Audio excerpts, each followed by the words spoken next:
Hi மக்களே, welcome to explore infinity. இன்றைக்கி நம்ம சேனலில் ஒரு ரேண்டமான விளாக் தான் பார்க்க போகிறோம். கிளாஸ்லாம் முடிச்சுட்டு பசங்களுக்கு டியூஷன்லாம் எடுத்து முடிச்சுட்டு வேலையை முடிச்சுட்டு வந்து கிச்சனுக்குள்ளே வந்தேன். நான் ஆல்ரெடி வந்து டீ பிரேக்லேயே வந்து கிச்சன் உள்ள வெசல்லாம் வாஷ் பண்ணிவிட்டு கிச்சன் நல்லா க்ளீன் பண்ணிவிட்டு போயிட்டேன். ஸோ இப்போ வந்து பார்த்தேன், ஆல்ரெடி நம்ம வச்சுருந்த சாதம் மட்டும்தான் இருந்துச்சு. அதனால் உடனே அரிசி ஊற வச்சுட்டேன் தக்காளி சாதம் செய்யலான்னு. தக்காளி சாதத்துக்கு தேவையான காய்கறியெல்லாம் நறுக்கி வச்சுருக்கேன். அதுக்கு வந்து 2 வெங்காயம், 2 தக்காளி, ஒரு 3 பல் பூண்டு, ஒரு கொஞ்சோல ஒரு புளி சைஸில் இஞ்சி துண்டு போட்டு நான் இடித்து வச்சுருக்கேன். அரைக்கெல்லாம் இடித்து வச்சுருக்கேன். குக்கரில் ஆயில் ஊற்றி வச்சுருக்கேன். ஆயில் காஞ்சதும் நம்ம ஸ்பைசஸ் ஆட் பண்ண போகிறோம். இப்போ ஸ்பைசஸ் வந்து ஆக்சுவலி மந்த் எண்டுங்கிறனால எல்லாமே காலியாக இருக்குது. சேல்ரி வந்தால் பிறகு தான் வந்து நம்ம எல்லாமே வாங்கி போடணும். ஸ்பைசஸ் என்ன ஆட் பண்ணுறேன் அப்படின்னா, பட்டை இலை ஆட் பண்ணலை. அதுக்கு பதிலாக லவங்கம் தான் ஆட் பண்ணேன். தக்காளி சாதத்துக்கு வந்து தயிர் வச்சு சாப்பிட்டுக்கலாம் அப்படின்னு காலையில் ஊற வச்ச தயிர் இருக்குது. தயிர் வெங்காயம் போட்டு சாப்பிட்டுப்போம். இப்போ அதில் வந்து பட்டை, லவங்கம், சோம்பு,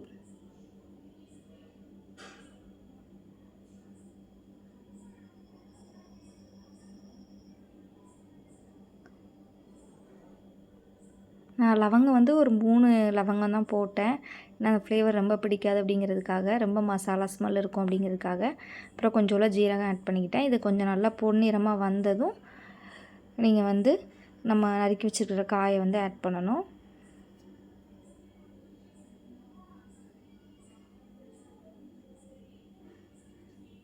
வெங்காயம், தக்காளி,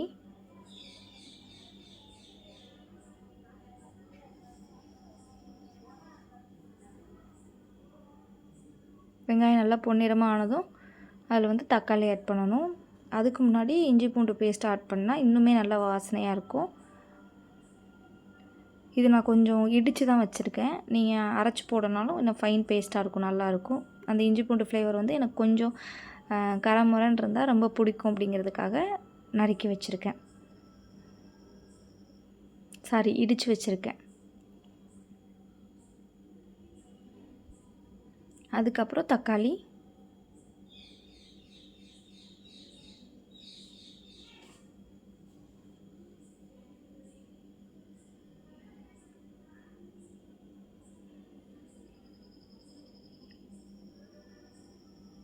தக்காளி நல்லா வதங்கினதும் நம்ம அரிசியெல்லாம் மசாலா ஆட் பண்ணணும். அதுக்கு முன்னாடி நான் எத்தனை கிளாஸ் அரிசி எடுத்தேன்னு நான் இப்போ கிளாஸ் கட்டினல அந்த கிளாஸுக்கு 1.5 கிளாஸ் அரிசி எடுத்தேன். இப்போ தேவையான அளவு உப்பு போட்டுக்கோங்க.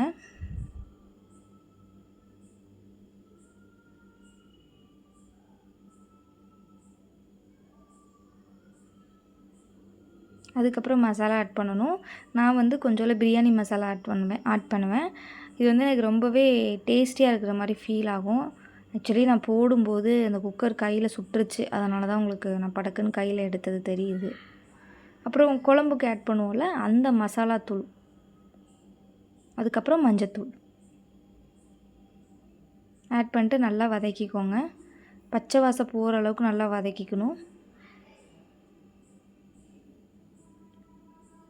1 கிளாஸ் தண்ணியில் நான் 1.5 கிளாஸ் அரிசி எடுத்தேன். அதனால் 3 கிளாஸ் தண்ணி எடுத்திருக்கேன். இந்த கிளாஸுக்கு 1.5 கிளாஸ் அரிசி எடுத்தேன். அதனால் 3 கிளாஸ் தண்ணி ஊற்றிட்டு, இன்னும் கொஞ்சம் உப்பு காணலை அப்படின்னா நீங்கள் தேவையான அளவு உப்பு போட்டுக்கலாம். மசாலா வந்து அதுக்கப்புறம் ஆட் பண்ணால் கொஞ்சம் பச்சை ஸ்மெல் வர மாதிரி இருக்கும். தேவைன்னா ஆட் பண்ணிக்கோங்க. பட் எனக்கு வந்து மசாலா கரெக்டாக இருந்துச்சு.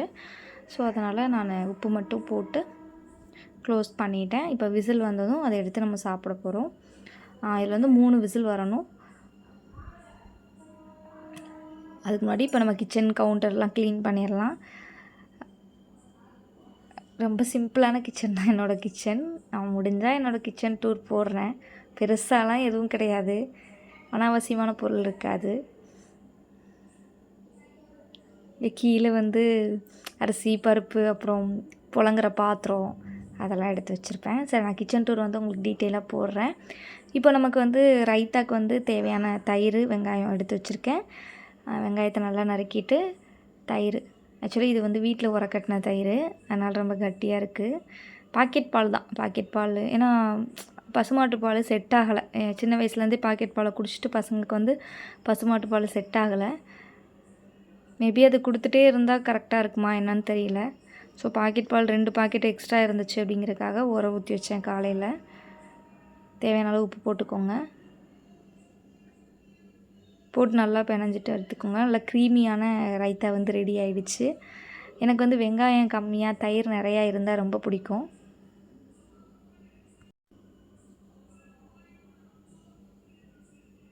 இப்போ விசில் விழுந்துருச்சு. நல்லா தக்காளி சாதம் ரெடி ஆகிடுச்சு.